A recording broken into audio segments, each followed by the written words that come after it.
Olá, gente, sejam muito bem-vindos. Mais um dia, mais um encontro nosso, mais uma sala de leitura aberta, onde nós estamos juntos todos os dias para lermos, interpretarmos os textos e, graças ao nosso bom Deus, chegamos até aqui. Hoje é a nossa sala de número 197 do nosso plano de 365 dias. Em 365 dias, teremos lido a Bíblia toda. Uma leitura com a interpretação correta, sem amarras institucionais, denominacionais, sem interesses pessoais. Aqui é para falar de Bíblia.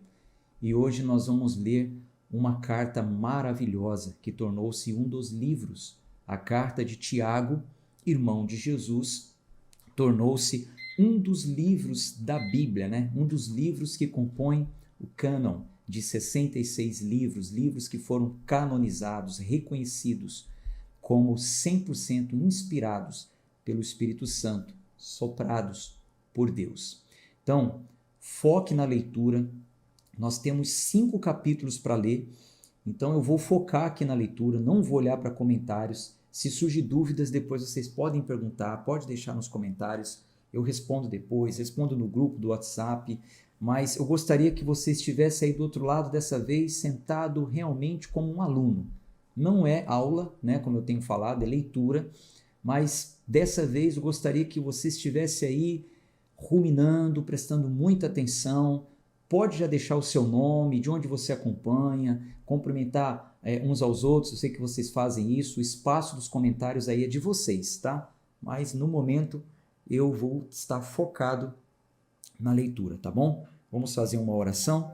Senhor, obrigado por mais um encontro com a Tua Palavra e essa carta maravilhosa que é a carta de Tiago, que nos ajuda a entender o contraponto da justificação, da nossa salvação pela fé em Jesus Cristo, não por obras, mas respondendo a essa salvação com as nossas obras.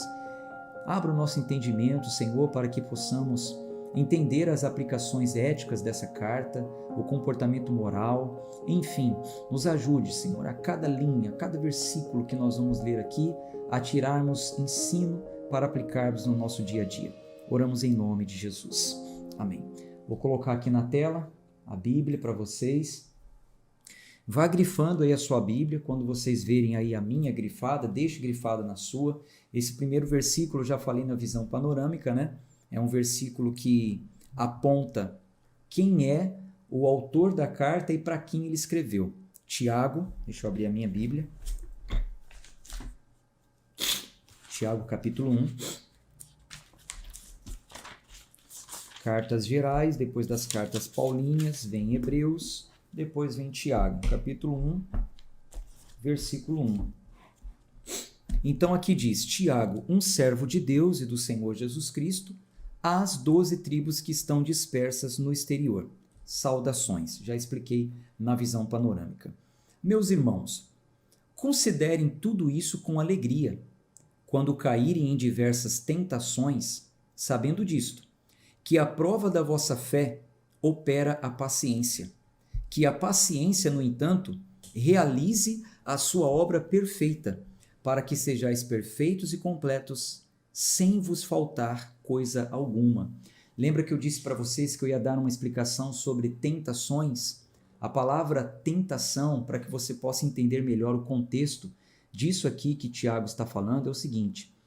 Você precisa entender que a palavra tentação e provação, elas são traduzidas exatamente do mesmo termo original. Tanto no hebraico como no grego, a palavra em hebraico e no grego para tentação e provação é a mesma. São os dois idiomas bíblicos, né? Então é a mesma. Com o passar dos anos que os biblicistas, para nos ajudar, foi colocando aí algumas diferenciações em contextos para podermos entender melhor. Então, normalmente, mas nem sempre, não é regra, tá? Mas normalmente eles colocam provações, se referindo às provações vindas da parte de Deus, e tentações, se referindo a tentações pessoais, vindas da nossa cobiça, da nossa carne ou até mesmo do tentador. Agora, para entender aqui o capítulo 1 de Tiago, onde ele fala 2 vezes sobre tentações e tem todo um contexto, nós precisamos atentar realmente para o que o texto inteiro está querendo dizer, tá? Quando nós vimos aqui, por exemplo, meus irmãos, considerem tudo isso com alegria quando caírem em diversas tentações. Essas tentações não é a tentação do pecado, por exemplo. Normalmente, quando se fala assim, fulano caiu em tentação, logo a gente pensa o quê? Ele caiu em pecado, né? Normalmente a gente pensa isso. Mas como eu tenho dito para vocês, provação e tentação, ela vem da mesma palavra no original, que traduzido significa testar o valor, provar a qualidade, provar o caráter. A palavra no original ela carrega tudo isso. Então, foi para provar, a provação de Jó, por exemplo, foi para provar o caráter dele, que ele era um homem íntegro, reto, temente a Deus. Enfim, tentação e provação têm o mesmo sentido. Testar, aprovar, ver o caráter, tá? Então, quando a gente ouve hoje em dia sobre tentação, a primeira coisa que vem na nossa cabeça é o pecado, é uma sedução, e faz muito sentido, mas nós temos que entender o contexto. Dependendo do contexto, não seria esse tipo de tentação, mas seria uma provação ou um momento de provação. E nesse caso aqui, quando o apóstolo Tiago ele escreve a igreja está passando por um momento de provação, onde a igreja está sendo tentada, provada, estão passando por um teste de fé, um teste de caráter. Mas o apóstolo Tiago ele também vai falar sobre a tentação no que diz respeito às nossas cobiças. Então não teve como os biblicistas diferenciarem aqui, e a gente precisa entender pelo contexto, tá? Então quando ele diz, considerem com alegria quando caírem em diversas tentações, ninguém vai se alegrar quando cai em pecado. Então, o que a gente entende? Não, ele não está se referindo à tentação no que diz respeito ao pecado, mas às provações. Então, considerem com alegria quando vocês estiverem passando por várias provações. Por quê? Versículo 3. Sabendo que a aprovação da vossa fé opera a paciência. Trabalha em nós a paciência. Nos torna pessoas mais pacientes, perseverantes. A nossa fé fica mais robusta quando nós passamos por provações. A paciência, no entanto, realize a sua obra perfeita, para que sejais perfeitos e completos, sem vos faltar coisa alguma. Então, Tiago ele está falando isso exatamente para encorajar a igreja. Os irmãos que estavam dispersos por causa da perseguição. Então, a grosso modo, tentação diz respeito a um teste sedutor com uma má intenção, tá?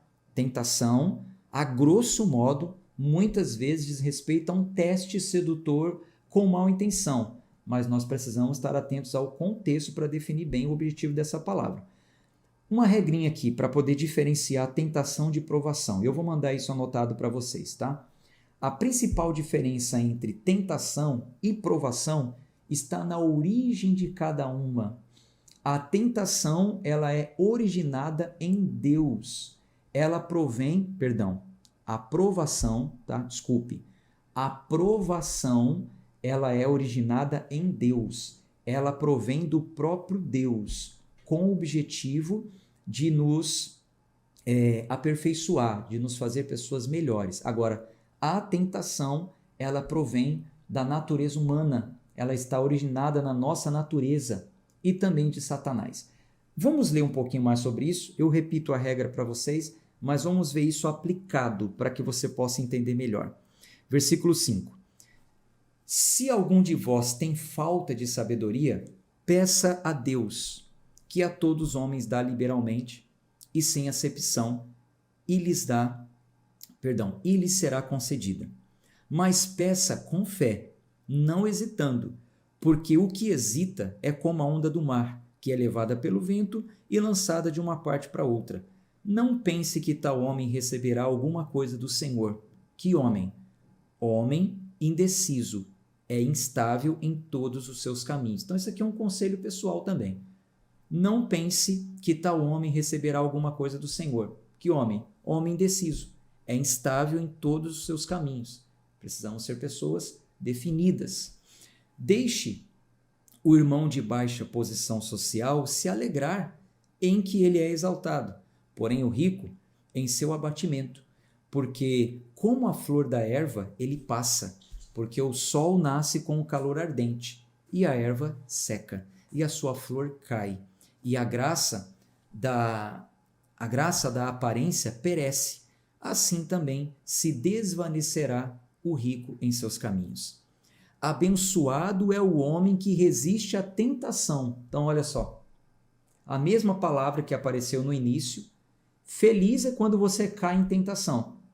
Aqui está dizendo, abençoado é o homem que resiste à tentação. Por quê?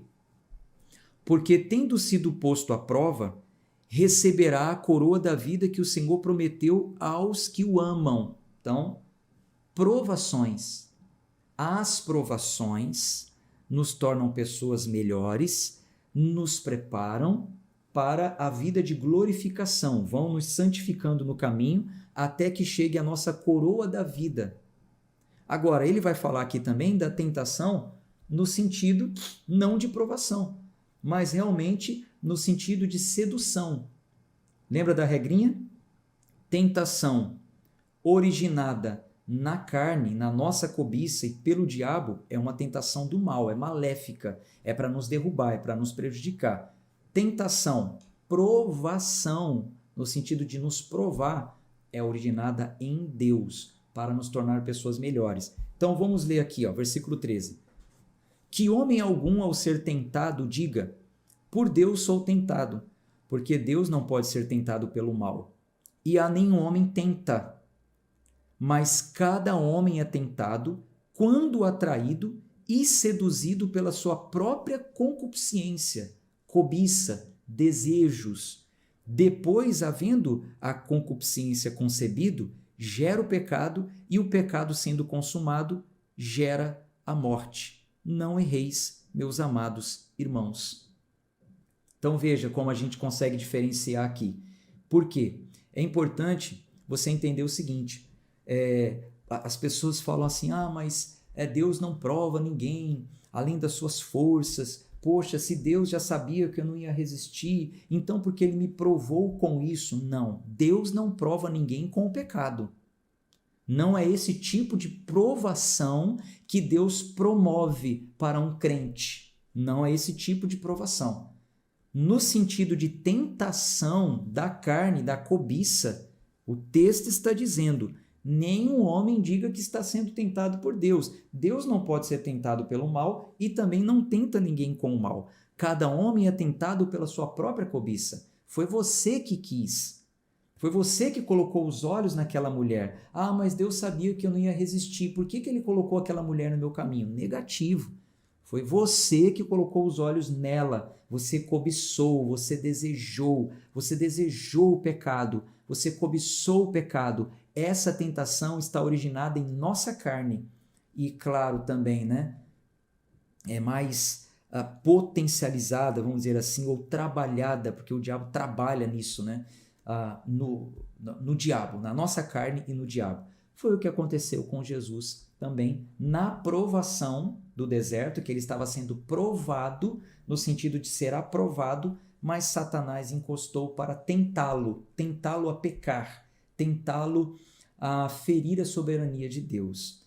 Gente, por isso que eu falo, foca no assunto, assiste novamente se você não estiver entendendo muito bem, depois você faça perguntas. Mas é preciso diferenciar tentação de provação. Tá? Então, o diabo ele é apresentado na Bíblia como um perigoso tentador. Isso aconteceu lá com Jesus, Mateus capítulo 4, em Tessalonicenses 3 também fala sobre isso, eu vou mandar anotado para você. Agora, desculpe, o que é importante a gente entender aqui? Que Deus não tenta ninguém com o mal.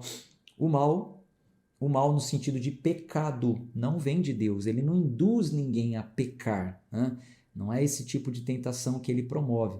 Por outro lado, a aprovação ela vem de Deus. E nós vemos que o Senhor frequentemente testa o seu povo, ele submete o seu povo às provas. E a diferença entre provação e tentação pode ser percebida através dos seus propósitos, que são propósitos diferentes.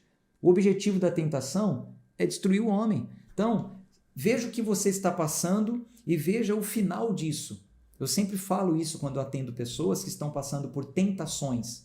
Um homem está sendo tentado por uma mulher. Eu falo, se imagine lá na frente. Veja depois que você cair nesse pecado, o que vai acontecer? Vai destruir seu casamento, a sua moral, os seus filhos, a sua família. Você acha que isso é uma aprovação do Senhor? É claro que não. Agora, há pessoas que nos procuram passando por momentos de provações de fé, vontade de desistir, desânimo, angústias, aflições, problemas inúmeros, momentos de uma certa frieza, fraqueza, onde a pessoa ela é levada a orar mais, jejuar mais, estar em comunhão com Deus. Então, qual é o objetivo dessa provação? A gente vê claramente que é colocá-la aos pés do Senhor, que é fortalecer a fé dela. Após essa provação, ela vai ser uma pessoa mais fortalecida. Então, a gente consegue diferenciar olhando para esses dois pontos. Primeiro ponto, onde é originada essa aprovação ou tentação? É originada em Deus ou na carne e no diabo? E quais os propósitos, o objetivo? A tentação, o objetivo é destruir o homem. A aprovação, o objetivo é aprovar o homem. A aprovação ela tem a finalidade de ensinar, de disciplinar, né? De fortalecer a pessoa espiritualmente, de amadurecer, ou trabalhar no caráter da pessoa, capacitar o cristão adiante dos problemas, ser uma pessoa mais paciente, mais perseverante, desenvolver a fé, se aproximar mais de Deus.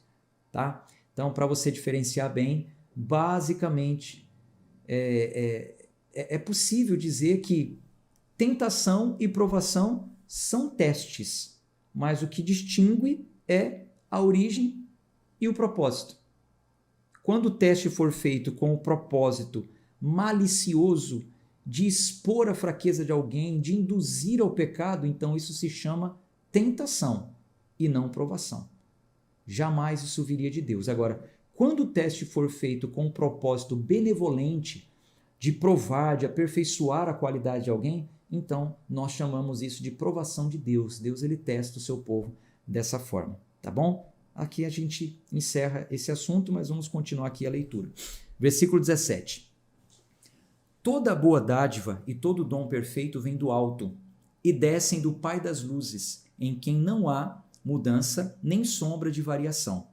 De sua própria vontade gerou-nos pela palavra da verdade, para que fôssemos como primícias das suas criaturas. Portanto, meus amados irmãos, todo homem esteja pronto para ouvir, tardio em falar e tardio em irar-se, porque a ira do homem não opera a justiça de Deus. Portanto, rejeitando a imundície e superfluidade de malícia, recebei com mansidão a palavra em vós enxertada, a qual pode salvar as vossas almas.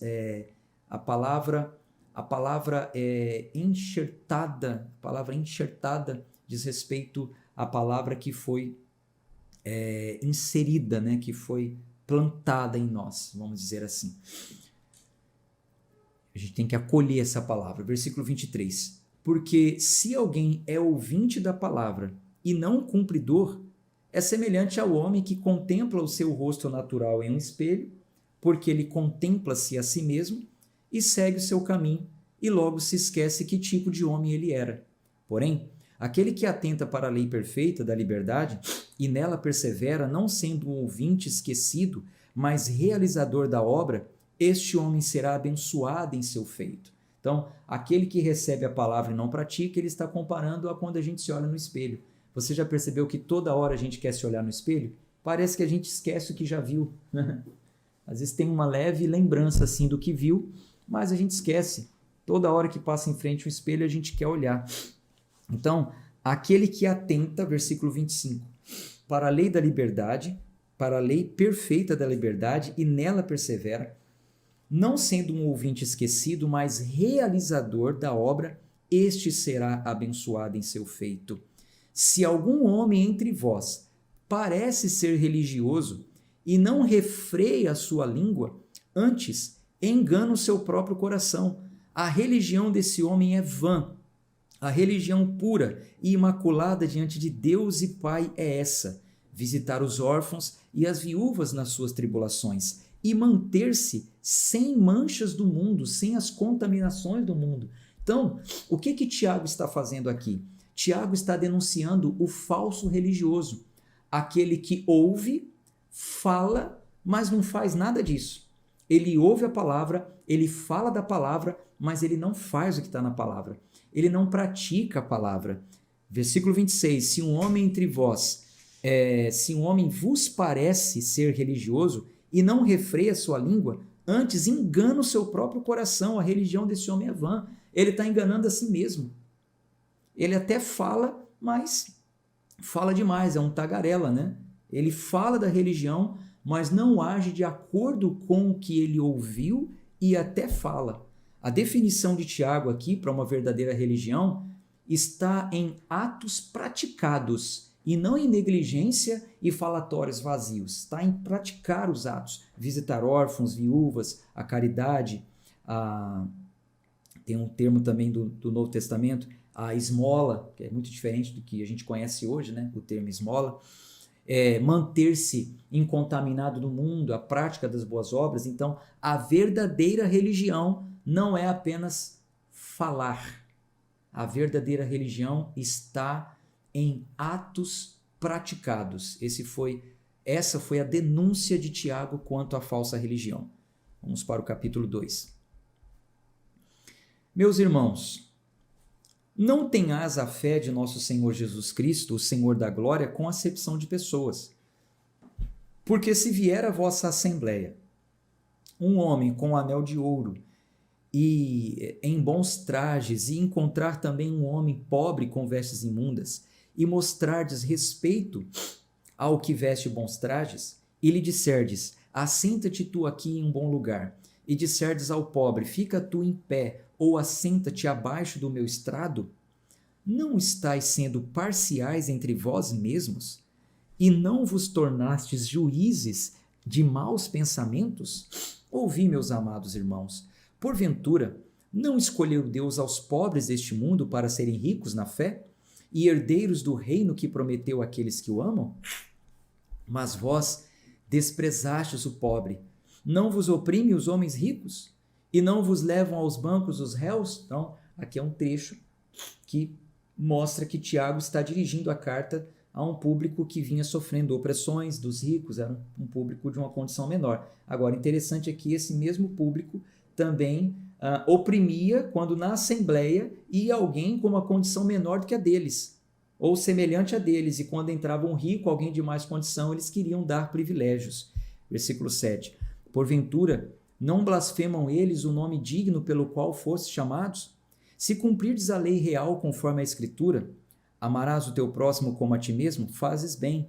Mas, se fazeis acepção de pessoas, cometeis pecado e sois condenados pela lei como transgressores. Porque qualquer que guardar toda a lei e errar em um só ponto, tornou-se culpado de todos. Porque aquele que disse, não cometerás adultério, também disse, não assassinarás. Ora, se tu, pois, não cometes adultério, mas matares, és um transgressor da lei. Assim falai e assim procedei, como os que hão de ser julgados pela lei da liberdade, porque receberá o juízo sem misericórdia aquele que não mostrou misericórdia, e a misericórdia triunfa sobre o juízo. Pois qual é o proveito, meus irmãos, se um homem disser que tem fé e não tiver obras? Poderá a fé salvá-lo? Se um irmão ou uma irmã estiverem nus, carentes do alimento diário, e algum de vós lhes disser, ide em paz, aquentai-vos e fartai-vos, e não lhe derdes as coisas necessárias para o corpo, qual será o proveito? Assim, a fé, se não tiver obras, é morta em si mesma. Então, quando ele diz que a fé sem obras é morta, quais são as obras que ele está falando que mostram que a pessoa tem uma fé viva?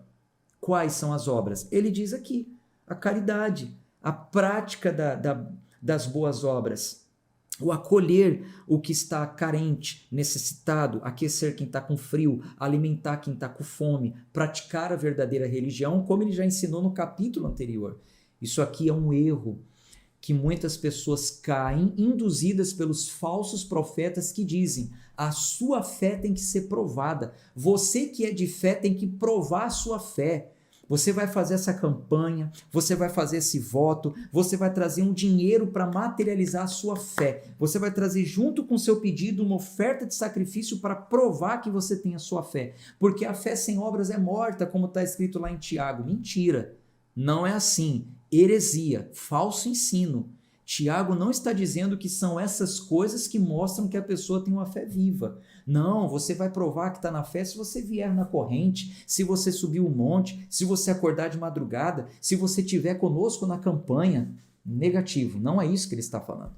Ele diz aqui muito claro, qual proveito, meus irmãos, se um homem disser que tem fé e não tiver obras? Aí ele sai falando, se um irmão ou irmão estiver nu, estiver com fome, carente, se vocês disserem, vá em paz, se esquente, se sintam alimentados e não der para essas pessoas o necessário, a sua fé não vai ter proveito nenhum para eles. A fé, se não tiver obras, é morta em si mesmo. É isso que ele está dizendo. Versículo 18. Porquanto o homem pode dizer, tu tens a fé e eu tenho as obras. Mostra-me a tua fé sem as tuas obras e eu te mostrarei a minha fé pelas minhas obras. Tu crês que há um só Deus? Fazes bem. Os demônios também creem e tremem. Porém, ó homem vão, queres tu saber que a fé sem obras está morta? Aí ele vai dar exemplo. Porventura, não foi Abraão, nosso pai, justificado pelas obras, quando ofereceu Isaque, o seu filho, sobre o altar?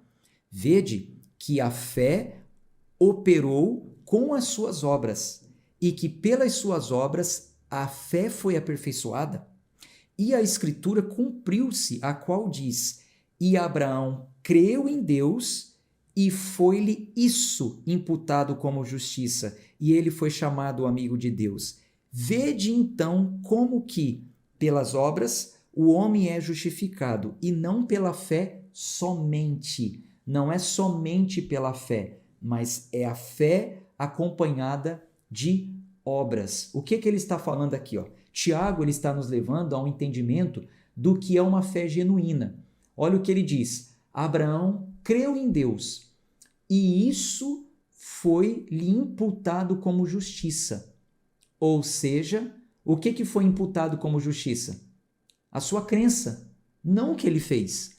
Abraão creu em Deus, e isso foi-lhe imputado como justiça, tá? Então, ele creu, a sua crença em Deus foi imputado como justiça. Então, Deus faria por ele o que prometeu, porque Abraão creu. E isso está em conformidade com o que o apóstolo Paulo diz lá em Efésios, né? Somos salvos pela graça mediante a fé. Nós cremos, nós temos fé na salvação. Então, somos salvos pela graça e não por obras. Mas Tiago está trazendo aqui um contraponto quando ele diz o seguinte, que foram as obras de Abraão que tornou ele aperfeiçoado.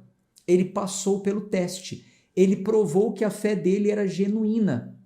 Ele provou que ele não só dizia ter fé, mas a partir do momento que ele creu em Deus, ele passou a obedecer, a fazer o que Deus queria que ele fizesse.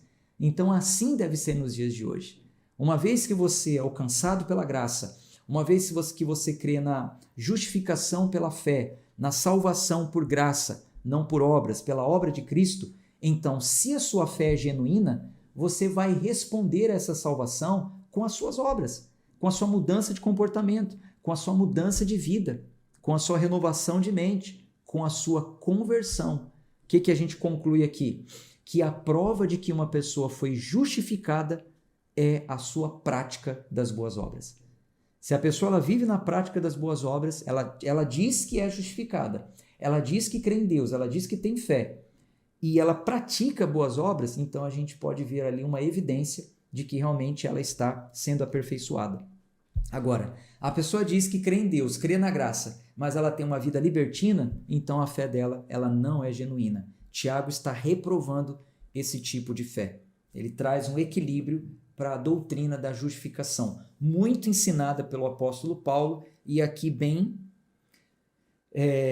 contrabalanceada, vamos dizer assim, pelo Tiago, irmão de Jesus. Versículo 25. E de igual modo, não foi também Raabe a prostituta justificada pelas obras, quando recebeu os mensageiros e os enviou por outro caminho? Então a mesma coisa, ela creu na mensagem dos mensageiros e porque ela creu e creu no Deus que lhe salvaria, então ela praticou boas obras. Ela guiou os mensageiros por outro caminho para que eles não fossem presos e nós já lemos isso, no Velho Testamento. Versículo 26. Porque assim como o corpo sem o espírito está morto, assim também a fé sem obras é morta. Ou seja, ela tem que ser operante. Temos que ter uma fé viva. Vamos para o capítulo 3. Versículo 1. Meus irmãos, muitos não sejam mestres, sabendo que receberemos maior condenação. Porque todos tropeçamos muitas vezes. Se algum homem não tropeça em palavra, este é um homem perfeito e capaz também de refrear todo o corpo. Ora, nós colocamos freio nas bocas dos cavalos para que possam nos obedecer e dirigimos todo o corpo. Vede também como os navios que, embora sendo tão grandes e levados por impetuosos ventos, são dirigidos com um leme bem pequeno por aquele que os governa. Assim também, a língua é um pequeno membro e gloria-se de grandes coisas. Vede quão grande bosque um pequeno fogo incendeia. E a língua é um fogo, um mundo de iniquidade. Assim, a língua está entre os nossos membros, que contamina todo o corpo e inflama o curso da natureza, e é inflamado pelo fogo do inferno. Porque todos os tipos de animais e de aves e de serpentes e de coisas do mar é domado pela humanidade, mas a língua nenhum homem pode domar. É um mal indisciplinado, cheio de veneno mortal. Com ela bendizemos a Deus e Pai, e com ela amaldiçoamos os homens que foram feitos à semelhança de Deus. De uma mesma boca procedem bênção e maldição. Meus irmãos, não convém que essas coisas sejam assim. Então essa é uma exortação para aqueles que estavam falando mal, maldizendo, murmurando. Porventura, de alguma fonte, de um mesmo local, jorram água doce e água amarga? Pode a figueira, meus amados meus irmãos, carregar bagas de azeitonas? Ou uma videira, figos? Assim como nenhuma fonte pode produzir água salgada e doce. Quem é o homem sábio e dotado de conhecimento entre vós? Que mostre pelo seu bom comportamento as suas obras com mansidão e sabedoria. Mas, se tendes uma amarga inveja e contenda em vossos corações, não vos glorieis, nem mintais contra a verdade. Essa sabedoria não desce do alto, mas é terrena, sensual e diabólica. Porque onde há inveja e contenda, aí há confusão e toda obra do mal. Mas a sabedoria que vem do alto é primeiramente pura, depois pacífica, gentil e fácil de ser invocada, cheia de misericórdia e de bons frutos, sem parcialidade e sem hipocrisia. E o fruto da justiça é semeado na paz daqueles que praticam a paz. Vou explicar isso aqui.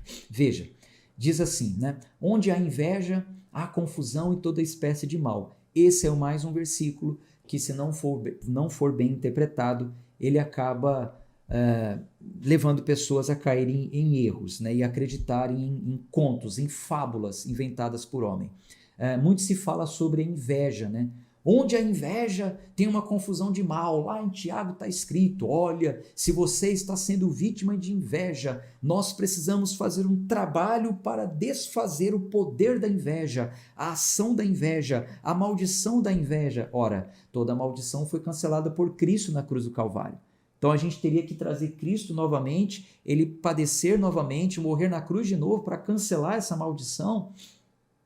Então, quando se fala onde há inveja, há toda espécie de mal, é por quê?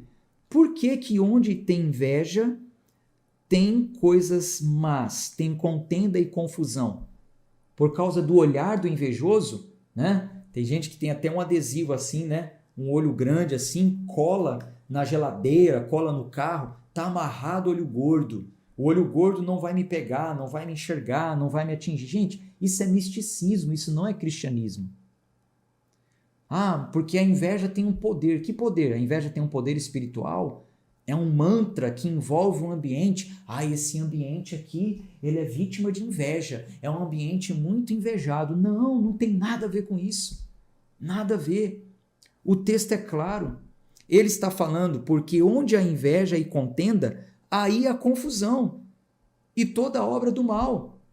Por quê? Porque a pessoa movida por inveja, ela traz uma contenda, ela traz uma confusão.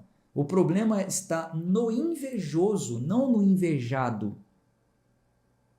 Então, o invejoso, ele vai contender, maldizer, ele vai prejudicar o ambiente e, às vezes, o invejoso, ele traz o mal para si mesmo, porque ele invoca uma sabedoria terrena, sensual e diabólica. Por causa da inveja, ele quer conquistar coisas terrenas, cede à sensualidade, à sedução desse mundo e ao diabo. É o invejoso que provoca esse mal para si mesmo. Veja o que está falando aqui no versículo 14. Ó. Vamos ler de novo, vamos ler o 13 de novo, para você ver aqui o contraste do que ele está falando da inveja. O poder que tem inveja, não um poder espiritual, mas como ela pode ser um princípio de sabedoria errada. Versículo 13. Quem é o homem sábio e dotado de conhecimento entre vós? Que mostre pelo seu bom comportamento as suas obras com mansidão e sabedoria. Então, esse é o bom comportamento de quem tem sabedoria. É uma pessoa comportada, mansa. Versículo 14. Mas se tendes uma inveja, uma amarga inveja, e contenda em vossos corações, não vos glorieis nem mintais contra a verdade. Essa sabedoria não desce do alto, mas é terrena, sensual e diabólica. Veja que ele está fazendo aqui um contraste de comportamentos. O que tem um bom comportamento, ele chama de sabedoria que vem do alto. O que tem um mau comportamento, contenda, inveja amargurada, ele chama de sabedoria terrena, como se fosse duas sabedorias. A sabedoria que vem do alto e a sabedoria terrena, que é sensual e diabólica. É como se fossem essas duas sabedorias. Então, quem nesse mundo age com sabedoria terrena causa confusão e toda a obra do mal. Os que agem de acordo com a sabedoria que vem do alto produzem virtudes e promovem a paz, como ele diz aqui no último versículo. Ó. E o fruto da justiça é semeado na paz daqueles que praticam a paz. Simples assim você entender essa questão da inveja, tá? Agora, honestamente, quem aí já tinha ouvido falar da inveja dessa forma? Com esse entendimento claro? Deixa aí nos comentários, comente, depois eu vou ler, agora não. Vou focar aqui e continuar na leitura, ainda faltam 2 capítulos, mas deixa aí o seu comentário. Capítulo 4. De onde vêm as guerras e brigas entre vós? Porventura não vem disto? Das concupiscências que guerreiam em vossos membros? Cobiçais e nada tendes, matais e desejais ter, e não podeis obter. Combateis e guerreais e nada tendes, porque não pedis. Pedis e não recebeis, porque pedis mal, para consumirdes em vossos deleites. Adúlteros e adúlteras, não sabeis vós que a amizade do mundo é inimizade contra Deus? Qualquer que quiser ser amigo do mundo torna-se um inimigo de Deus. Pensais vós que a Escritura diz em vão, o Espírito que em nós habita tem ciúmes? Antes, dá mais graça. Portanto, ele diz, Deus resiste aos orgulhosos, mas dá graça aos humildes. Sujeitai-vos, pois, a Deus, resisti ao diabo, e ele fugirá de vós. Chegai-vos a Deus, e ele se chegará a vós. Limpai as vossas mãos, vós pecadores, e purificai vossos corações, vós de duplo ânimo? Estais aflitos? E lamentai e chorai? Converta-se o vosso riso em pranto e a vossa alegria em pesar. Humilhai-vos diante do Senhor, e ele vos exaltará. Não faleis mal um dos outros, meus irmãos. Aquele que fala mal de seu irmão e julga seu irmão, fala mal da lei e julga a lei. E se tu julgas a lei, já não és um cumpridor da lei, mas juiz. Há um legislador que é capaz de salvar e destruir? Quem és tu, porém, que julgas a outrem? Ide agora, vós que dizeis, hoje ou amanhã iremos a tal cidade e passaremos lá um ano, e compraremos e venderemos, e teremos um ganho. Porque vós não sabeis o que trará o amanhã? Porquanto, o que é a vossa vida? É apenas um vapor que aparece por um pouco de tempo e depois desaparece. Porque isso é o que deveis dizer. Se o Senhor quiser, haveremos de viver e faremos isto ou aquilo. Vocês entendem agora?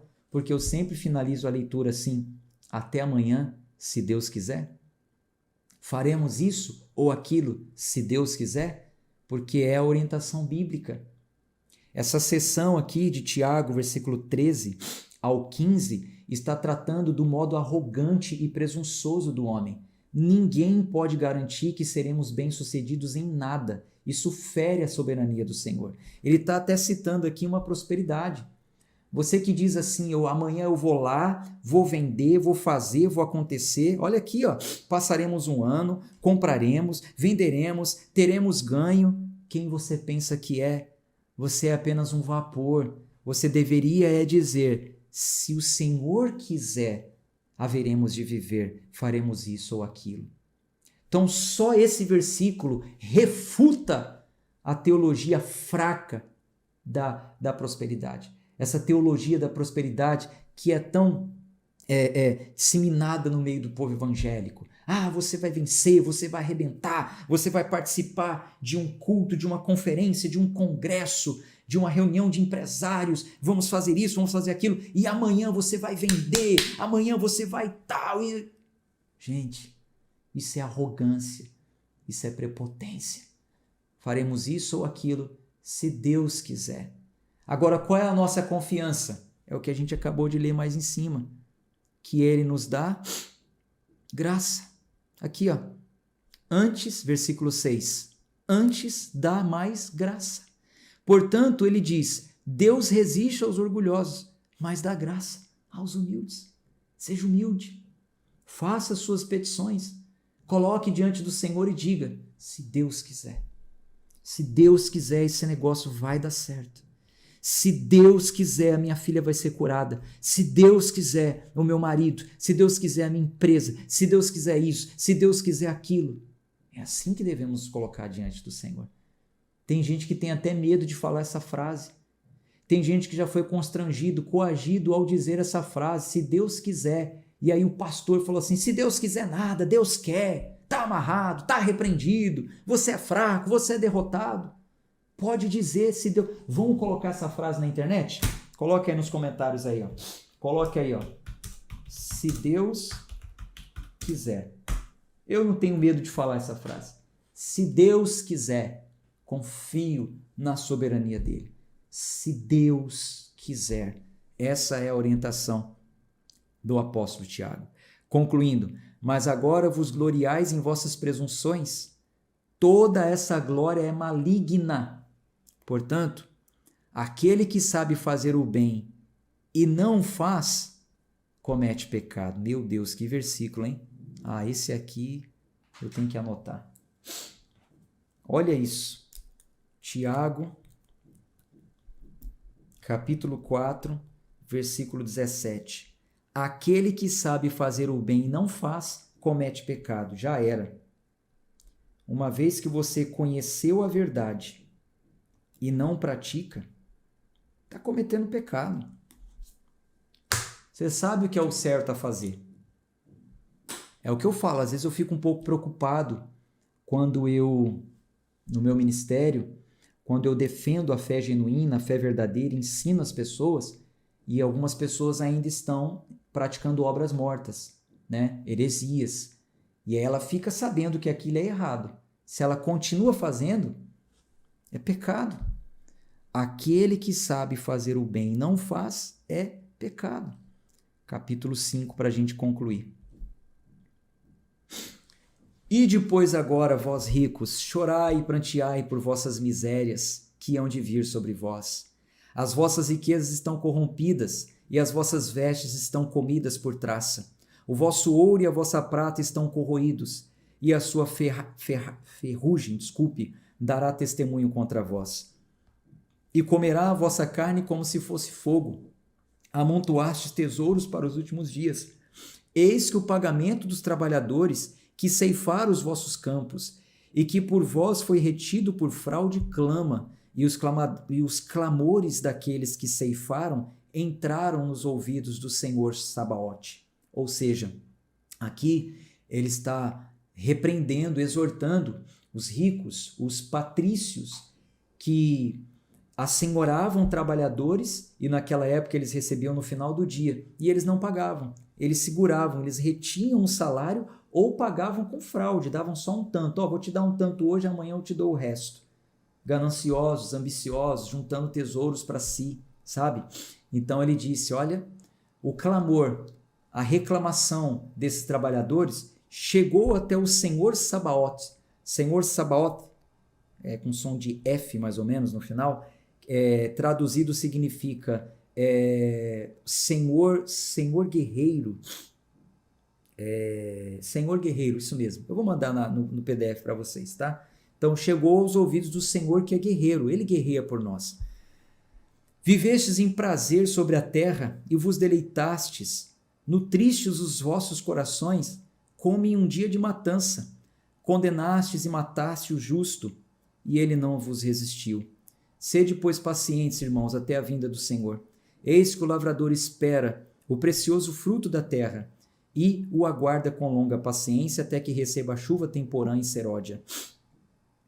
A chuva temporã e seródia já lemos lá no Velho Testamento, são as chuvas que antecediam as duas maiores colheitas do ano, né? Então eles plantam e ficam aguardando por essas chuvas. Sede vós também pacientes, fortalecei os vossos corações, porque a vinda do Senhor está próxima. Irmãos, não vos queixeis uns contra os outros, a fim de que não sejais condenados. Contemplai o juiz que está à porta. Tomai, meus irmãos, os profetas que falarem em nome do Senhor, por exemplo, de aflição e paciência. Eis que temos por felizes os que sofrem.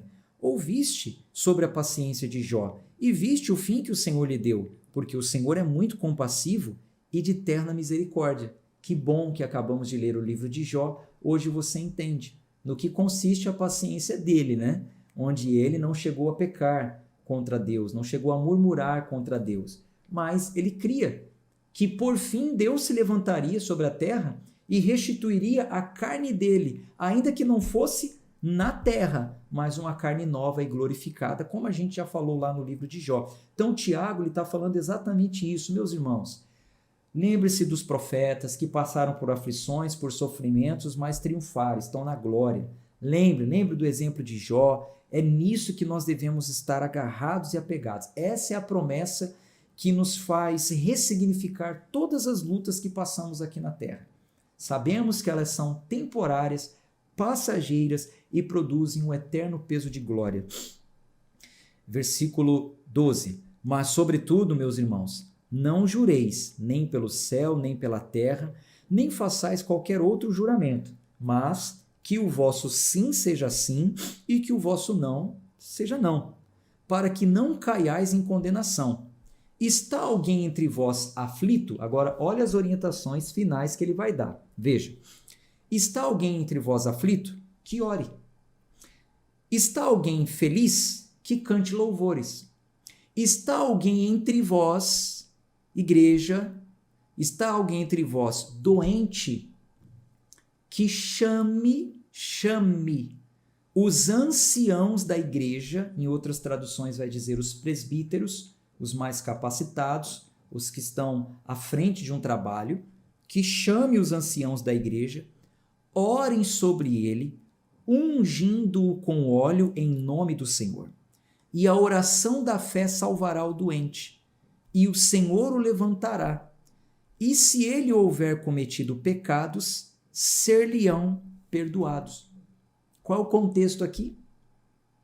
Veja, se tem alguém entre vós doente, chame os anciãos, chame os presbíteros da igreja. O que eles vão fazer? Eles vão até a pessoa, eles vão orar pela pessoa e não apenas orar. A orientação é: passe o óleo sobre o enfermo. Que óleo é esse? Um óleo medicinal.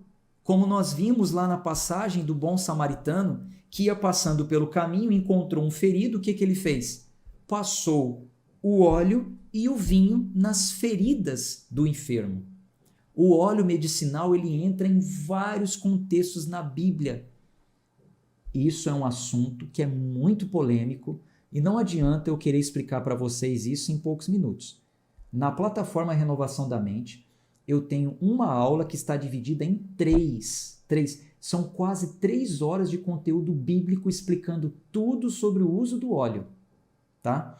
Aquele óleo da Santa Unção que nós lemos lá em Êxodo, lemos juntos, que foi preparado apenas para ungir os utensílios do templo, sacerdotes, profetas e reis. Vocês se lembram que ele foi proibido de ser repetido, que não poderia usar aquele óleo para nada, que se ungisse qualquer homem com aquele óleo, aquele homem deveria morrer. Nós lemos isso juntos. Não é esse óleo que Tiago está falando aqui. Isso estaria em contradição com a ordem que foi dada no Velho Concerto para aquele uso do óleo, que foi inclusive descontinuado, e eu mostro na Bíblia onde o uso desse óleo foi descontinuado. Mas para isso você vai ter que se interessar. Você vai ter que, quando eu abrir a oportunidade, você vai ter que migrar para a plataforma e assistir essas aulas lá, tá? Então ele está falando o seguinte, ó, tem alguém doente? Por exemplo, aqui na igreja, eu ministro em uma igreja. Vamos supor que um membro fique doente. Qual é o conselho? Chame o presbítero. Hoje em dia, se fosse uma carta escrita hoje, tem alguém doente? Manda um WhatsApp, pastor, estou enfermo, estou doente, estou em casa, não estou conseguindo ir na igreja. O que o pastor tem que fazer? Vou aí, irmão. Eu vou orar por você, mas não só vou orar, não. Vou passar o óleo nas suas feridas. Ou seja, você está precisando de algum remédio? Vou te ajudar a comprar. Está passando necessidade? Precisa de ajuda? Os membros da igreja que eu ministro são testemunhas que eu faço isso. Quando fico sabendo que alguém está doente, eu logo pergunto, precisa de ajuda para comprar algum remédio? Vamos ajudar, vamos comprar, vamos reunir a igreja e vamos orar. E o que vai salvar o enfermo? O remédio? Não, a oração, como ele diz aqui. A oração da fé salvará o enfermo. Por quê? Se for, como ele diz aqui, ó, versículo 15, e a oração da fé salvará o doente, e o Senhor o levantará, ou seja, está caído realmente, está de cama, está prostrado. E se ele houver cometido pecado, serão perdoados. Então, se for alguém que está assim por causa de pecados cometidos, porque fraquejou na fé, é um problema de ordem espiritual, vamos orar. Mas se é um problema de ordem física, vamos passar o óleo, vamos aplicar o remédio. Gente, é muito simples. É muito simples. Mas o problema são os comerciantes da fé, né? Que vendem um frasquinho de óleo por R$20, o óleo da Santa Unção. Quando vende só o óleo, né? Quando é uma campanha, óleo vindo de Israel, 500, R$1.000. Abre a mente. Versículo 16. Confessai as vossas culpas uns aos outros e orai uns pelos outros, para que possais ser curados. A oração eficaz e fervorosa de um homem justo vale muito. Elias era um homem sujeito às mesmas paixões que nós, e ele orou fervorosamente, pedindo que não chovesse, e não choveu sobre a terra por um espaço de 3 anos e 6 meses. E ele orou outra vez, e o céu deu chuva, e a terra produziu seu fruto. Irmãos, se algum dentre vós se tem desviado da verdade, e alguém o converter, saiba ele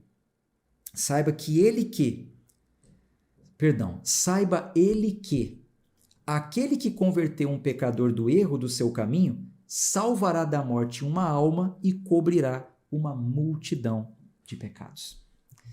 De pecados do pecador, não dele, tá? Não pense que é um prêmio. Quando eu ganho uma alma, meus pecados são perdoados. Não. Salvará aquela alma e cobrirá aqueles pecados, porque ele se arrependeu e se converteu. Gente, foi intenso. Eu fiz questão de ler todos os capítulos no mesmo dia para que o entendimento não fique quebrado. Espero que você tenha entendido. Assista novamente, se ficou um pouco complicado para você. Faça perguntas e assim que eu abrir a oportunidade, vai para a plataforma, porque lá é uma plataforma de estudos.